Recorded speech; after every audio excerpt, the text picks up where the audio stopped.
भैया लोग good morning प्रणाम। कैसन बानी जा? हम रवि जी आप सभी भोजपुरी श्रोतागणों का विश्व शक्ति फिल्म में स्वागत बा। जवन वीडियो आप सभी के बेसब्री से इंतजार रहे उ वीडियो आज सुबह रिलीज हो गई बा। टाइटिल बा मजनुआ पिटात बा। ई गाना गईले बाड़े भोजपुरी के सुपरस्टार गायक और अभिनेता माटी के लाल प्रमोद प्रेमी जी। ई वीडियो लैला मजनू के बा। लैला के शादी में मजनू पिटात बा। जी हाँ, लैला के किरदार निभैले बाड़ी अभिनेत्री प्रियंका राय जी और मजनू के किरदार निभैले बाड़े प्रमोद प्रेमी जी। ये गीत लिखले बाड़े कलम के जादूगर कृष्णा बेदर्दी जी और म्यूजिक से सजैले बाड़े आर्या शर्मा जी।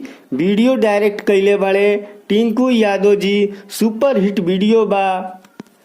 गाना सुनी जा। ई वीडियो कल SRK म्यूजिक पर रिलीज भइल बा। वीडियो के प्यार और दुलार दी जा आ ज्यादा से ज्यादा शेयर करी जा ताकि ट्रेंडिंग में ई गाना हो जाओ। हमार वीडियो कैसन लागल है कमेंट बॉक्स में बताई जा। लाइक शेयर करल ना भूली जा और नया नया अपडेट पावे खातिर चैनल के सब्सक्राइब करी जा। तब तक खातिर अगला वीडियो में मिलल जाई। जय भोजपुरी समाज।